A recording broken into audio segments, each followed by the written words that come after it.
Welcome to Next in Tech, an S&P Global Market Intelligence podcast where the world of emerging tech lives.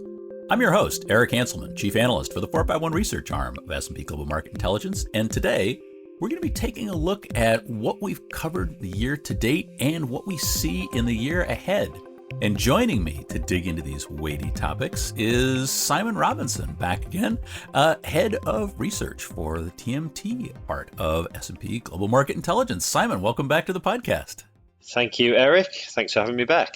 Oh, my pleasure. And we wanted to really do sort of a look at, we've covered so many different topics as we've been sort of moving through the podcast over the year. And we're just past the solstice and sort of wanted to figure out, all right, what have we seen and where are things going? And there's been a lot that's been going on lately that I think we have to comment on, both from the research perspectives, a lot of the overall activities.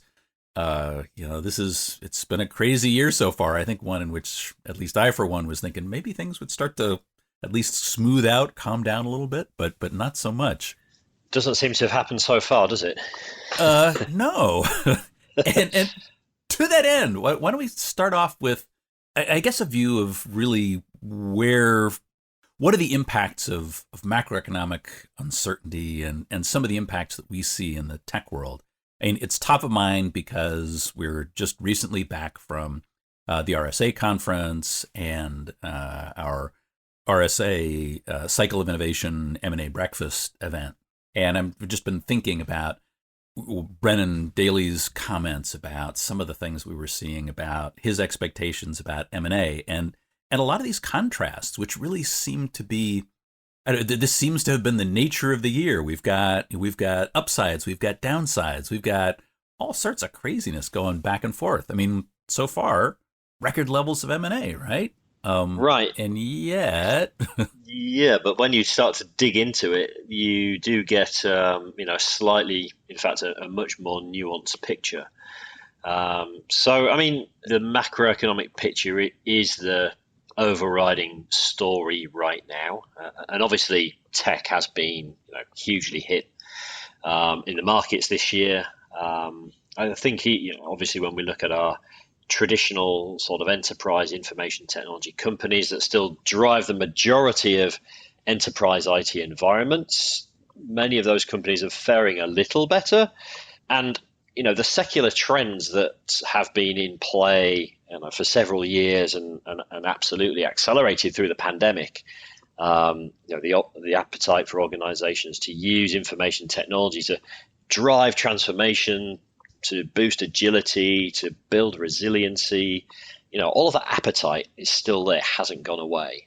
In fact, I'd say it's still very much, at the forefront. But at the same time, we are clearly in a very different macro environment.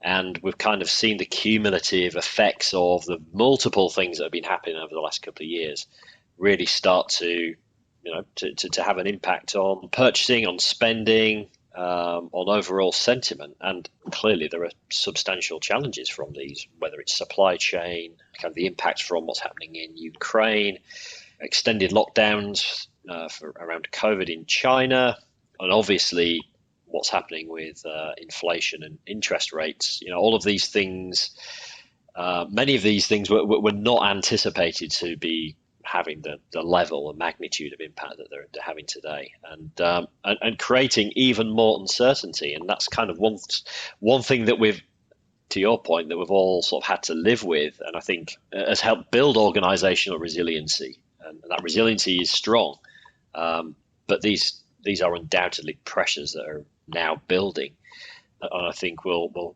continue to play out through the remainder of the year. You mentioned M&A, and on a headline level, technology M&A remains strong. It's in line from a sort of value point of view from 2021, which you'll recall was a record year. But then once you start to dig below that, bear in mind there have been some very large deals this year. In fact, 3 of the 5 largest tech deals we have in the M&A knowledge base have been printed this year. So Microsoft with Activision Blizzard, what's happening with Elon Musk and Twitter, and more recently Broadcom and VMware. Yeah, I mean, splashing $60+ billion around That, in a market is a pretty strong signal, and yet we still some questions. that's right. Well, once you start to dig below those headline figures, you start to see some more sort of trends that might signal the way things are heading. So there have been some big deals, and overall value is consistent with what's seen last year, but there have been overall fewer larger deals. So we're on track, we think, to see about a third fewer $1 billion plus deals this year compared to 21. If that plays out, that would put 2022 on a par with 2020, which obviously was massively impacted by the pandemic. And $1 billion deals are they are the exception in tech M&A, but they do help to set the overall tone. Well, it's an interesting point that I think that Brennan made at both in research and at the breakfast, which is that we're in this sort of overhang, or it appears to be something an overhang in valuations, in that we talk about billion-plus valuations, that unicorn threshold for startups. We've seen through the beginning of the year a whole set of funding rounds that were creating a set of new unicorns.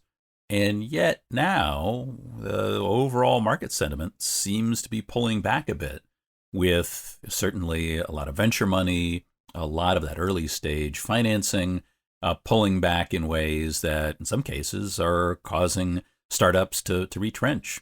I mean, we were just talking about what we'd seen in the buy now, pay later markets, and actually folks starting to do layoffs and contracting organizational sizes. Yeah, I mean, again, it's in that space in particular. I mean, we'll talk about this in a bit more detail, I think, but there's a lot of froth in that market, Yeah. and there is definitely some pulling back happening. But overall, the valuations in the fintech space seem to be more or less holding up so far. Now, whether that persists over the coming months as the economy very much tightens, clearly there are more challenges ahead. Well, I mean, you mentioned interest rates, and I'll just make the comment that our interest rate episode, actually a bunch of episodes back with Malav Parekh, has been our most listened to for the first half of this year, and I think it indicates that our listeners are really trying to figure out what's going on in the markets, and when you get something that has such a strong influence as shifts in interest rates, and I think the thing that was interesting about Malav's data, expectations about interest rates. A lot of this is really looking at sentiment and how that plays out around the underlying, the actual market dynamics themselves. Yeah, that's right. And I think, interest rates are obviously being guided, dictated by what's happening on the inflation side. And I think Malav did that session with you back in February. And even then, the expectation coming into the year was an inflation of 3%, and by February that had ticked up to 7%, and now we're at 9-10%, and it's a whole different world. Well, and he's going to be back in, if I'm counting properly, 3 more episodes to get the latest of his data and see where we are now. Yeah. Good. Well, there's a lot more if we think about overall perspectives. And I think one of the hot topics that we've been working through and really I think are seeing a maturing of understanding is ESG, environmental, social, and governance aspects. And there are aspects of that we think about. We came from an environment where those perspectives were really were white hot. A lot of organizations were trying to sort this out. There were a lot of sort of early efforts to figure how you established a presence, how you put metrics in place, and we've really come a long way. I mean, I think I heard the phrase just a few months ago that planting trees is no longer enough. That there's a lot more to this. There certainly is, and I think what we've seen this year is a real, coalescing of strategies. We've, a lot of the initial thinking and the laying of the foundations for many organisations has or is being, actively put in place.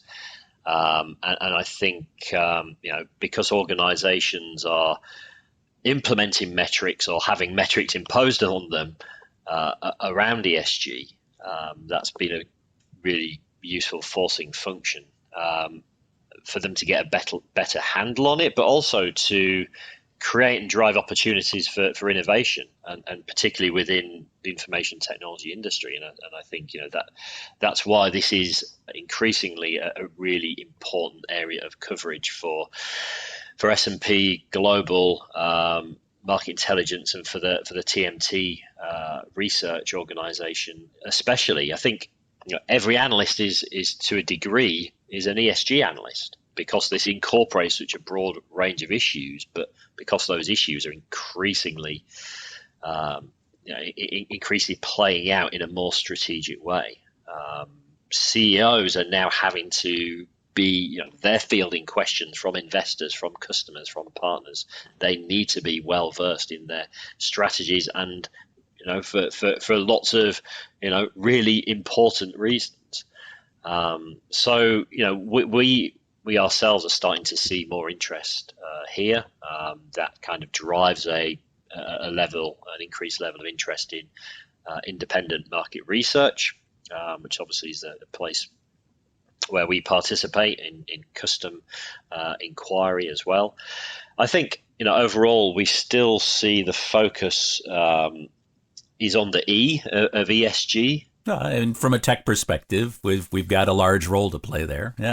Yeah, for sure. And actually, think about the sort of heritage of 451 research. We've been covering, sustainability in the data center market for well over a decade. In fact, since PUE became sort of established as a measure of data center efficiency, we've been sort of providing insight, data, and perspective around these things, and continue to do so. In fact, we do have an in-depth report that's about to be published that really updates our view on where we see the kind of opportunities in the data center industry. Obviously, we know that the data centers overall are substantial consumers of energy, about 1% of global electricity consumption, and that proportion is growing as the economy moves to a more digital footing. And our data is showing that having a data center sustainability strategy is moving from a nice to have to a must have. As organizations sort of embed these net zero commitments into their strategies, then these commitments become more locked in. So that is going to put a lot of focus on what the data center players are doing, what the cloud players are doing. We're seeing an expanded focus from pure kind of energy usage to more of a focus around all of the emissions and the carbon kind of footprint associated with building and maintaining data centers. So beyond and water just use PUE, and all the rest. Water use, things like backup power generation. These things still overwhelmingly rely on huge diesel generators. Some fascinating things going on there, including nuclear, which we're kind of starting to dig into. And then on the cloud side, the hyperscale clouds seen a big focus this year on tracking energy usage, carbon usage, comparison tools. The cloud players themselves are moving heavily to using renewables. We've seen acquisitions of ESG specialists by IT and infrastructure services companies. Obviously, not every company can go 100% cloud, so an on-premise data center story is still important. Yeah, and has to be managed and understood for its impact as well. Yeah, correct. So these are very fertile areas that we're heavily engaged in, not just on the E, but on the S and G parts increasingly as well. Yeah, well, that's actually one of Dan's comments has been that there is regulatory awareness that's looking at this as well. But I also want to look ahead and see, what are thoughts for where focus is going to be. What are the hot items that we see in terms of where we're looking towards what remains of the year. You mentioned Fintech at the beginning of the podcast. That's an area where there's a huge amount of activity that's going on. Michaela Woldridge was just on talking about buy now, pay later. But there's a lot more that's happening in terms of sort of fintech perspectives. Yeah, absolutely, and we are doubling down on fintech research. And the initial response might be, really, at this time? And yes, there is a lot of froth right now, and it is actually rather fashionable to be a fintech skeptic. We're kind of in a crypto winter, if you like. Well, come much on. of that What's a little devaluation of crypto? How hard could that be? Well, indeed, and much of this is warranted. This skepticism. Well, and as we'll keep saying, fintech is not Bitcoin. So absolutely, there's so many different pieces to this. I mean, absolutely, yeah. I mean, Bitcoin is the certainly, I think, one of the blazing lights in fintech generally. But as we keep discussing, there's a lot more, and a lot more that really drives more direct consumer engagement. A lot of the enterprise, interactions with this. There's a lot that's under the hood that's critical as part of this evolution as well.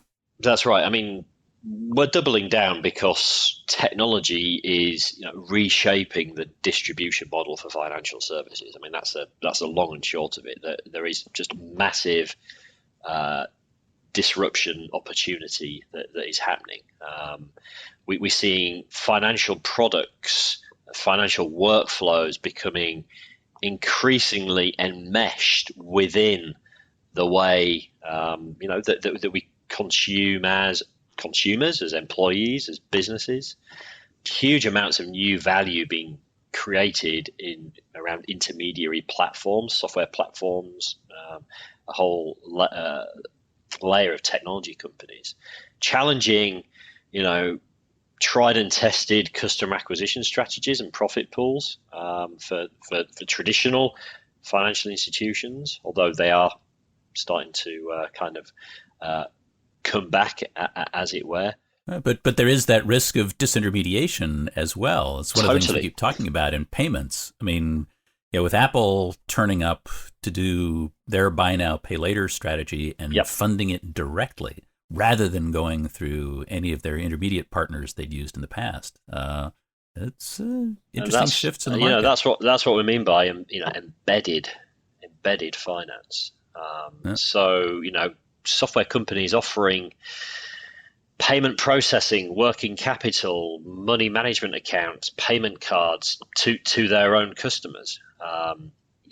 Is a really transformational kind of shift.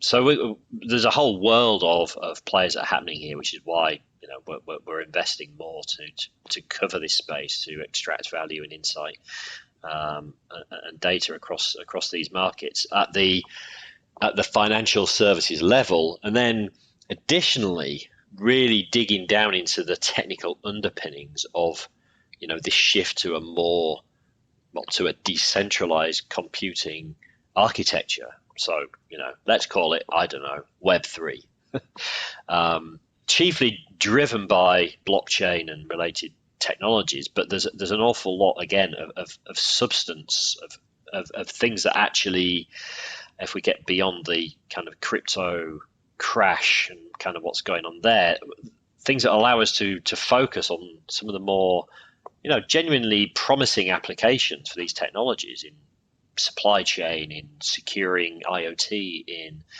helping organizations monetize their data assets. We do see that companies are starting to have strategies around Web 3. That is starting to show up in our research. Well, hey, a few $1 billion in transactions, and people actually sit up and take notice. Who knew? Take some notice, yeah. Well, what's interesting is, even at this early juncture, as we start to dig in, the challenges are already, some of the challenges are already becoming apparent. Employee skill sets, right? There are already, there are going to be shortages in programming languages like, Solidity in the smart contract space. So how organizations engage with this, deal with these shortages, again, drives opportunity. So we're seeing the emergence of managed blockchain services to kind of pull some of this stuff together, or mask some of that complexity, and allow organizations to build, blockchain neutral orchestration layers. Really interesting kind of real substance engineering that's taking place. We're seeing a spike in blockchain related M&A. If we dial back to 2020, there's really nothing happening. We saw over 60 acquisitions last year. We're almost at that level year to date this year. Couple of $1 billion in deal value. So again, when you start to dig below the froth, which is kind of what we've been doing for for 20 years, there is real substance and opportunity to innovate, and that's the type of insight that we're going to be bringing to our clients through the remainder of the year and beyond. Well, and as you mentioned, there are ESG aspects to all of this as well. If you look at blockchain transitions, getting to Ethereum and proof of work, there are all sorts of things that are taking place in this. And I will put in a plug now, speaking of the year ahead, to identify that there's going to be a lot of this research that's coming up at our annual conference, 451 Nexus, that actually, fingers crossed, is going to be in person this year.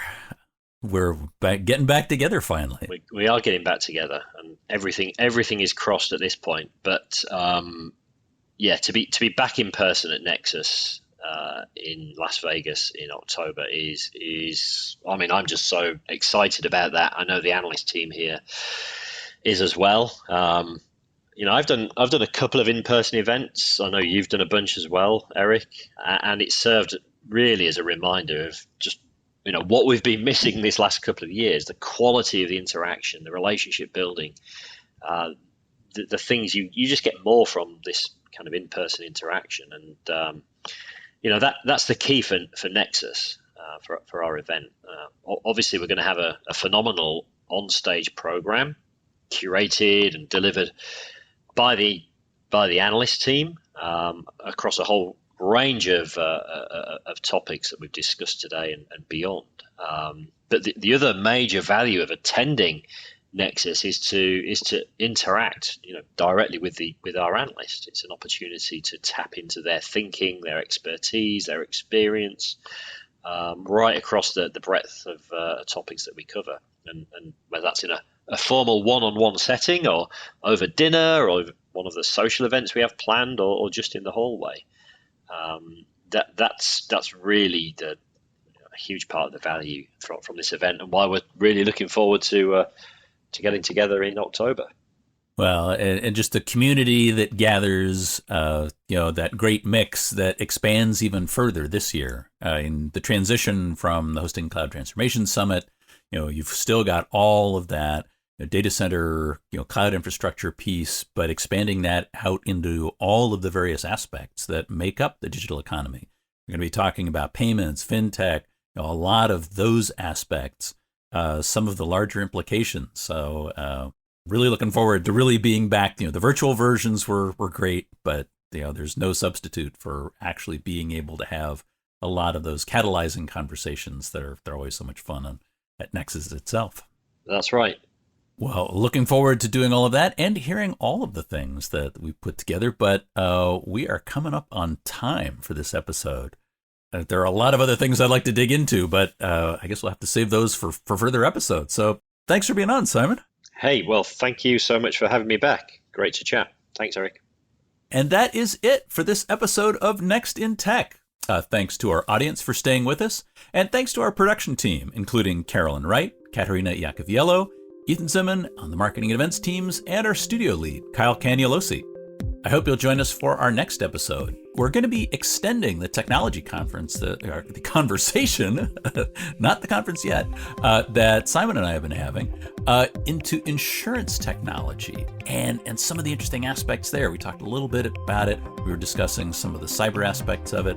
But I hope you'll join us then, because there is always something next in tech.